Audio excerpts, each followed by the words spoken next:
So same ఈ BC కులగణన report మీద కథనం కనిపిస్తూ ఉన్నది. జనాభాలో సగానికి పైగానే రాష్ట్రంలో తేలిన బీసీల లెక్క, సర్వే వివరాలు వెల్లడించిన సబ్ కమిటీ.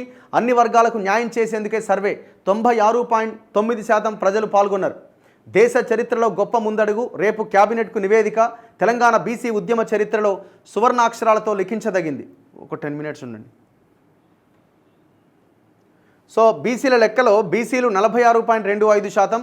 ఇందులో ఇంకా వాళ్ళు కాకుండా ముస్లింలలో ఉన్న బీసీలు 10.08%. మొత్తం బీసీలు 56.33%. ఎస్సీలు 17.43%, ఎస్టీలు 10.45%, ముస్లింలతో కలిసి ఓసీలు 15.79%. ఇదే బీసీ కోటా మీద వచ్చిన రిపోర్ట్ మీద రేపు అసెంబ్లీ ప్రత్యేకంగా సమావేశం కాబోతున్నది. దాంతోపాటు ఎస్సీ వర్గీకరణ మీద ఏకసభ్య కమిషన్, షమీమ్ అఖ్తర్ కమిషన్ ఇచ్చిన రిపోర్ట్ మీద కూడా రేపు అసెంబ్లీలో చర్చించబోతున్నారు. శాసనసభ అండ్ మండలి రెండు సమావేశం కాబోతున్నాయి. దానికి ముందు రాష్ట్ర మంత్రివర్గం సమావేశం అవుతుంది. వర్గీకరణ పైన సబ్ కమిటీకి నేడు కమిషన్ నివేదిక. బీసీ రిజర్వేషన్లపై భూసాని కమిషన్ నివేదిక కూడా. వీటిపై మంత్రివర్గ సమావేశంలో చర్చ. రాష్ట్రంలో తొలుత జెడ్పీటీసీ, ఎంపీటీసీ ఎన్నికలు. స్థానికంలో బీసీ రిజర్వేషన్ల పెంపుపై అసెంబ్లీలో తీర్మానం. చట్ట సవరణకు కేంద్రానికి వినతి. 11వ తేదీ వరకు పార్లమెంట్ సమావేశాలు. కేంద్రం స్పందించకపోతే పాత రిజర్వేషన్ల మేరకే పార్టీ పరంగా బీసీలకు 42% టికెట్లు ఇచ్చే ఛాన్స్. ఇది అసలు మోసం ఈయనే ఉన్నది. బీసీలకి ఇప్పుడు సరే ఎంత ఉన్నారు ఏంటన్నది పక్కన పెడితే ఇంతకుముందు చాలా డీటెయిల్గా డిస్కస్ చేసినాం మనం. సమగ్ర కుటుంబ సర్వేలో కేసీఆర్ హయాంలో చేసిన సర్వేలో 1,82,00,000 వచ్చినాయి జనాభా లెక్క. 10 ఏళ్ల తర్వాత 2024లో వచ్చిన కులగణన సర్వేలో 1,64,00,000 బీసీల జనాభా అంటున్నారు. అంటే ముస్లింలు కానీ బీసీలు, హిందూ బీసీలు. మరి జనాభా పెరగాలి కానీ ఎట్లా తగ్గుతుంది? దాదాపు ఒక 10-20 లక్షలు ఎట్లా తగ్గిరు జనాభా? ఇంకా పెరగాలి కదా. సో ఇక్కడ చాలామందికి అనుమానాలు ఉన్నాయి. ఈ లెక్కని అటు ఇటుగా చేసిరన్నది ఒకటి ఉన్నది. సరే అది పక్కన పెడదాం. అది పక్కన పెట్టి ఉన్నదాన్నే తీసుకుందాం. ఉన్న ఈ 50% పైగా ఉన్న జనాభా ప్రకారం వాళ్ళకంత రిజర్వేషన్ రావాలి కదా. కామారెడ్డి డిక్లరేషన్లో 42% రిజర్వేషన్ స్థానిక సంస్థల్లో కల్పిస్తాం, 25,000 మంది బీసీలు ప్రజాప్రతినిధులు అయ్యేలాగా మేము చేస్తామని మీరు హామీ ఇచ్చారు. ఇప్పుడు వీళ్ళు సింపుల్గా ఏం చేయబోతున్నారు? రేపంటే అసెంబ్లీని సమావేశపరుస్తారు, తీర్మానం చేస్తారు, ఇగో ఇంత శాతం రిజర్వేషన్ కల్పించాలి అని. దాన్ని కేంద్రానికి పంపిస్తారు. కేంద్రం ఏం చేస్తుంది? కేంద్రం ఇమీడియట్గా, మీరు ఇంతకుముందు ఆల్రెడీ ప్రకటన చూసిరు, ఎవరైనా పొంగులేటి చెప్తూనే ఉన్నాడు 2 వారాల్లోగా నోటిఫికేషన్ రాబోతున్నది లోకల్ బాడీ ఎలక్షన్స్ గురించి అని. మరి 2 వారాల్లోగా కేంద్రం పార్లమెంట్ని సమావేశపరిచి చట్ట సవరణ చేసి వెంటనే వాళ్ళు అంత త్వరితగతిన నిర్ణయం తీసుకుంటారా? ఇక్కడ మళ్ళీ సుప్రీంకోర్టు చెప్పిన 50% సీలింగ్ అన్న ఒక అంశాన్ని తెర మీదకి తీసుకొస్తారు వీళ్ళు. చూడండి, ఇప్పుడు మళ్ళీ లాస్ట్కి ఏమంటారు? మేము పార్టీ పరంగా ఇస్తాం టికెట్లు 42% అంటారు. ఇప్పుడు కాంగ్రెస్ ఒక ఊర్లో కాంగ్రెస్ బీసీకి టికెట్ ఇచ్చింది. వీళ్ళు ఏమంటారు? 42% మేము బీసీలకు టికెట్లు ఇస్తాం, ఇది రాజ్యాంగబద్ధంగా ఇది అయితలేదు కాబట్టి ఫస్ట్ అయితే మనం ఈ ఇయర్ ఇట్లా చేసుకుందాం, మా పార్టీ చాలా చిత్తశుద్ధితో ఉన్నది, మేము 42% బీసీలకు టికెట్లు ఇస్తామంటారు. ఇప్పుడు నువ్వు ఒక ఊర్లో బీసీకి టికెట్ ఇచ్చినావు, బీఆర్ఎస్ అయినా అక్కడే బీసీకి ఎందుకు ఇస్తాడు? బీజేపీ అయినా బీసీకి ఎందుకు ఇస్తాడు? దానివల్ల ఇంకా జరిగే మోసం ఏంటంటే ఇక్కడ మీరు బీసీలకు టికెట్లు ఇచ్చినని పోటీ చేసే బీసీల జేబులన్నీ ఖాళీ అయిపోతాయి. ఇంకా వాళ్ళు భారీగా ఆర్థికంగా నష్టపోయే ప్రమాదం కూడా ఉన్నది. ఆ గ్రామాల్లో ఏ ఓసీ అయితే నిలబడ్డాడో అన్ని పార్టీలు ఏకమైతే అక్కడ ఇది మరింత నష్టం చేసే అవకాశం ఉన్నది. ఏం ఇబ్బంది లేదు. ఒక నెల 2 నెలలు లేట్ అయితే ఏముంది? ఎలక్షన్స్ 2 నెలలు ఒక 6 నెలలు లేట్ అయితే వచ్చే ఇబ్బంది ఏమున్నది? ఇప్పుడేం పెద్ద ఘనకార్యం చేస్తున్నారా? ఈ రిజర్వేషన్ అమలు చేసిన తర్వాతనే ఎలక్షన్కి వెళ్ళండి. లేదు ఇది కేంద్రానికి పంపించిన బంతి వాళ్ళ కోట్లో ఉంది, మేము ఏం చేయాలి? ఆల్ పార్టీ డెలిగేషన్ తీసుకెళ్ళి కేంద్రం దగ్గరికి వెళ్ళండి. అవసరమైతే అన్ని పార్టీలు కలిసి జంతర్ మంతర్ దగ్గర కూర్చోండి, దీని ఒక మూమెంట్ లాగా తీసుకురండి. ఇంతకు మించిన పెద్ద విషయం ఇక్కడ ఏం లేదు రాష్ట్రంలో. ఇగో 15వ తేదీలోపు స్థానిక ఎన్నికల షెడ్యూల్ విడుదల. కాంగ్రెస్ కార్యకర్తలు సిద్ధంగా ఉండండి. రెవెన్యూ మంత్రి పొంగులేటి వీళ్ళంతా కలిసి, ఒక ఆయనేమో కులగణన రిపోర్ట్ రేపు సమావేశం అని, ఒక 4 మంత్రులేమో ఆ రిపోర్ట్ని చూపిస్తూ ఉంటారు. కేంద్రానికి పంపిస్తాం, లేకపోతే ఇట్లా అట్లా అని. ఇంకోవైపున ఇంకొక మంత్రి 2 వారాల్లోగా నోటిఫికేషన్ రాబోతుంది అంటాడు. ఎట్లా? ఏ లెక్కన చెప్తున్నాడు 2 వారాల్లోగా వస్తుందని? 42% రిజర్వేషన్ ఎట్లా అమలు చేస్తారు? పొంగులేటి శ్రీనివాసరెడ్డి చెప్పాలి, 2 వారాల్లోపుగా 15వ తేదీలోపుగా లోకల్ బాడీ ఎలక్షన్ షెడ్యూల్ విడుదల చేస్తామని చెప్తున్న పొంగులేటి శ్రీనివాసరెడ్డి ఈ 42% రిజర్వేషన్ ఎట్లా అమలు చేస్తావు? మళ్ళీ మోసం చేసే ప్రక్రియకు శ్రీకారం చుడుతున్నారా?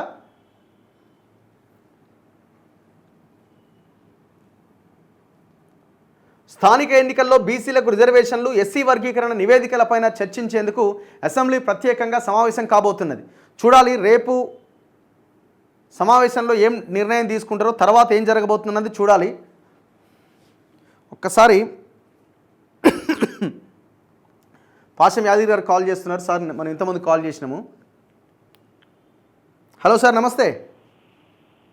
హలో సార్, నమస్తే. వినబడుతుంది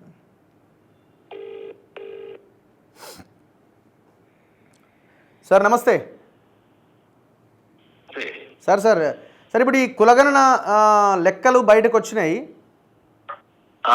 ఇప్పుడు ముస్లింలు కానీ బీసీలు, హిందూ బీసీలు 46.25% ఉన్నారని, అండ్ ముస్లిం బీసీలు 10%, మొత్తం 56% ఉన్నారని ఒక లెక్క. ఇప్పుడు ఈ ముస్లిం కాని బీసీలు ఎంతమంది ఉన్నారని ఇప్పుడు ఈ సమగ్ర కుటుంబ సర్వే గతంలో 2014-15లో కేసీఆర్ చేసిన సర్వేలో ఇప్పుడున్న సర్వే కంపేర్ చేస్తే దాదాపు ఒక 6% తేడా వస్తున్నది, 5-6% అటు ఇటుగా. ఇప్పుడు జనాభా పెరగాలి కానీ తగ్గిర్రు. ఈ ఓవరాల్ సర్వే మీద మీ అభిప్రాయం, మీ విశ్లేషణ ఏంటి సార్? ఇదంతా బోగస్, ఇదంతా మ్యానుఫ్యాక్చర్డ్ సర్వే. అక్కడ కూర్చొని ఇంత చెప్పమంటే అంత చెప్తారు. ఎక్కడ చేసారు? మా ఇంటికి కూడా రాలేదు. మీ ఇంటికి కూడా రాలేదా? మా ఇంటికి రాలేదు, దాన్ని కూడా ఇంటర్వ్యూ చేయలేదు. అడగాలి కదా, ఫస్ట్ చెప్పాలి కదా, చేయలేదు. ఇదంతా బోగస్. ఇది చాలా స్టిక్కర్లు అతికించారు, స్టిక్కర్లు కూడా బోగస్. అవంతా లిక్కర్లే అవన్నీ. అందుకని ఏంటంటే స్టిక్కర్ లాభం లేదు, లిక్కర్ లాభం లేదు, ఏమి చేయలేదు. ఇప్పుడు పుల్లు ఎప్పుడు పుల్లు తొడేళ్ళు మేకలకు న్యాయం చేయవు. మన బీసీలంతా మేకలే కదా, న్యాయం చేయరు. అందుకని ఇవన్నీ నమ్మడానికి వీళ్ళకి పారదర్శకత ఉండాలి, ప్రజాస్వామికంగా ఉండాలి, సమిష్టిగా ఉండాలి. దానికి ఒక కమిషన్ వేయాలి, ప్రజా సంఘాలను కూడా ఇన్వాల్వ్ చేయాలి, పౌర సమాజాన్ని కూడా ఇన్వాల్వ్ చేయాలి. బీసీ సంఘాల నుంచి పెట్టి మీరు చూడండి మేము ఇట్లా చేస్తున్నాం అని చెప్పాలి. అది ఏమి లేదు. మీరు గుడి సంఘాలలాగా మీరు చేసేస్తే ఎట్లా నమ్ముతారు దాన్ని? గతంలో చేసినవి కూడా తప్పే, ఇప్పుడు చేసినవి కూడా తప్పే. ఎవరైనా సరే సామాజిక వర్గాలు ఏ సామాజిక వర్గాల అభివృద్ధి కోసం మీరు చేస్తారో ఆ సామాజిక వర్గాలను భాగస్వామ్యం చేయాలి. లేదా కేంద్ర ప్రభుత్వం లాగా సెన్సస్ డిపార్ట్మెంట్ ఉంటుంది, వాళ్ళు చేస్తారు. వాళ్ళు చేయడానికి పద్ధతి ఉన్నది, అట్లా చేయాలి. తర్వాత కమిషన్ ఉంటుంది, కమిషన్ పెట్టి చేయాలి, డెడికేటెడ్ కమిషన్. అది ఏమీ లేదు. 65% ఏంటి ఉన్నదల్లా అంతర్లు లెక్కేస్తే ఇప్పుడు అగ్రవర్ణాలు తెలంగాణకు సంబంధించి చాలా తక్కువ ఉంటాయి. ఇప్పుడు ఉదాహరణకు బ్రాహ్మణులు అనుకోండి, ఆంధ్రలో 2% ఉంటే తెలంగాణలో 1% ఉంటారు. అట్లాగే బనియా వాళ్ళు అక్కడ 2% ఉంటే ఇక్కడ 1% ఉంటారు. వెలమూలు ఎంత ఉన్నారు? లెస్ దెన్ 1%, 0.56% ఉంటారు.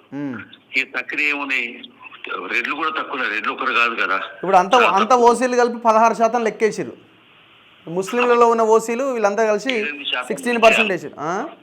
7-8% మించారు వాళ్ళు అందరు కలిస్తే కూడా.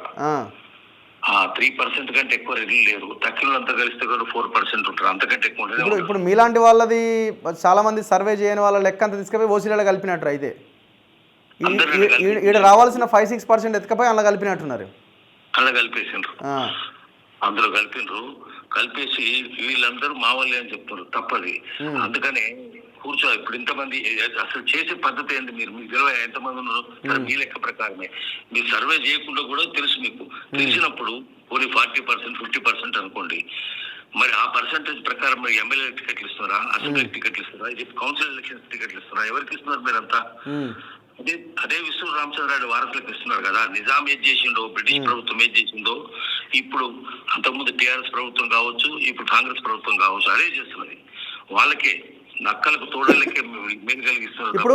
ఇప్పుడు ఈ 42% రిజర్వేషన్ ఇవ్వాలని వీళ్ళు మేనిఫెస్టోలో పెట్టిన దాన్ని ఎట్లా ఇంప్లిమెంట్ చేస్తారట అంటే, రేపు అసెంబ్లీ పెడతారు, తీర్మానం చేస్తారు, కేంద్రానికి పంపిస్తారు.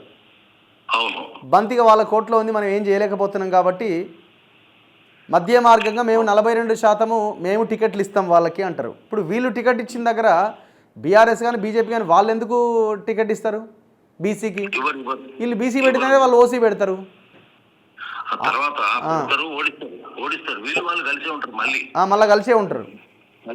మీరు పంపండి, మీరు ఢిల్లీకి పంపండి అంటారు, మేము చేయమంటారు, వాళ్ళు కూర్చుంటారు, వీళ్ళు కూర్చుంటారు, ఇద్దరు కలిసి తగవ పట్టుకున్నారు, అది లాలొచ్చి కూస్తుంటది.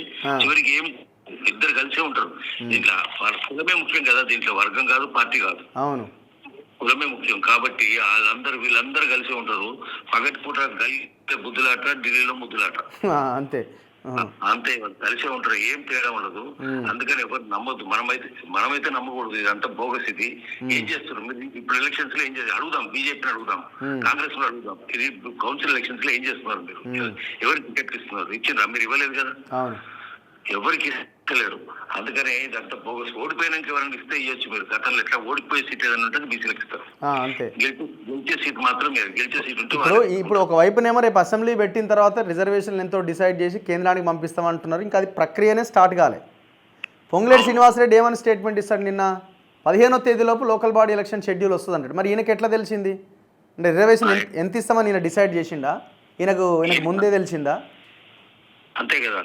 అందుకని వీళ్ళు వాళ్ళందరూ కలిసి ఉంటారు కాబట్టి చెప్తారు. ఆయన పొంగులేటి ఎట్లా డిసైడ్ చేస్తాడు? బీసీలకు సంబంధించి పొంగులేటి డిసైడ్ చేస్తారా? పొంగులేటి భూములు అంటే హైదరాబాద్ లో భూములు అన్ని కబ్జాలు పెడుతున్నారు, తెలియదా?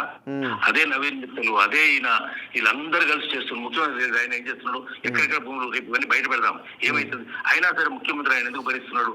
ప్రభుత్వం ఎందుకు భరిస్తున్నది? పొంగులేటి శ్రీనివాసరెడ్డి ఆయన మొన్నటిదాకా బీఆర్ఎస్ ముసలి, ఇప్పుడు కాంగ్రెస్ ముసలి అయ్యిండు. ఆ ముసలిని ఎందుకు పెట్టుకున్నారు? ముసలే కదా ఉన్నది. భూములన్నీ ముసలి, మామూలు ముసలు కాదు. అందుకనే ఆయన వారు చెప్పడానికి నువ్వు చెప్తావాను అంటే అదే విష్ణు రామచంద్ర మనిషి కదా ఆయన, అదే నిజాం మనిషి కదా. నిజాం బ్రిటిష్ తొత్తు, నిజాం తొత్తు విష్ణు రామచంద్ర రెడ్డి, విష్ణు రామచంద్ర వారసులు పొంగులేటి శ్రీనివాసరెడ్డి. భూములు ఎక్కడ కనిపిస్తే కానీ కబ్జా పెట్టడమే కదా. రాక్షసులు కదా, నరరూప రాక్షసులు కదా. 20 కోట్ల 60 కొమ్మల ఘోర క్రూర కర్కోటకులను తీసుకొచ్చి మీరు మంత్రులను చేస్తున్నారు. వాళ్ళు బీసీల గురించి మాట్లాడితే నల్లమల్ల నక్కలు కూడా నవ్వుకుంటున్నాయి. Right sir, thank you. Right. So ఇది పరిస్థితి. సో ఖచ్చితంగా దీన్ని చాలా జాగ్రత్తగా అబ్జర్వ్ చేసి ముందుకు వెళ్లాల్సిన అవసరం కనిపిస్తూ ఉన్నది. అత్యంత దారుణం, దుర్మార్గం. మీరు దానికి క్లారిటీ ఇచ్చిన తర్వాత రేపు ఎలక్షన్లోకి వెళ్ళాలి. కేంద్రానికి పంపించిన బంతి కేంద్రం కోర్టులో ఉంది, మనం ఏం చేయలేం. బీజేపీ వాళ్ళు కూడా రెస్పాండ్ కావాలా? ఇలా ఎవ్వరూ తప్పించుకోవడానికి వీల్లేదు. భారతీయ జనతా పార్టీ కూడా రెస్పాండ్ కావాలా. ఈ 42% ఆ పైన రిజర్వేషన్ అమలు చేయాలనా వద్దా? చేయాలంటే మీరు చేసే ప్రక్రియ ఏముందో అది మీరు చేయాలి. మీ బాధ్యత కూడా ఇందులో ఉన్నది. ఇప్పుడు వీళ్ళు ఏం చేస్తున్నారు? ఇక్కడ రేపు ఆమోదించి మీ కోర్టులో బంతి ఎత్తేస్తారు. నెక్స్ట్ ఏం చేయబోతున్నారు మీరు? గ్రౌండ్లో ఈ అన్ని పార్టీలు, ఈ కమ్యూనిటీకి సంబంధించిన పార్టీలన్నీ కలిసే ఉంటాయి. ఆ నాయకులంతా దూరపు చుట్టాలు, నువ్వు బామ్మార్ది, ఉన్న బావవు, నా అన్నవు, నా తమ్ముడివి, ఇవన్నీ వాళ్ళు బంధాలు ఏర్పరచుకొని కలిసే ఉంటారు. సో కానీ ఈ వాదం చాలా ఇప్పుడు ఈ స్థాయిలో ఈ చర్చ జరగడానికి ప్రధానమైన కారణం ఏంటంటే ఎస్సీ ఎస్టీ బీసీల్లో చర్చ మొదలైంది, వాదం మరింత బలపడుతున్నది. ఇది ఇంకా మరింత బలపడాల్సిన అవసరం ఉంది. చర్చ మంచిదే. ఈ చర్చ భవిష్యత్ మంచి చేయడానికే ఈ చర్చ అన్నదైతే మనకు అర్థమవుతున్నది. నెక్స్ట్ మిగతా వార్తల్లో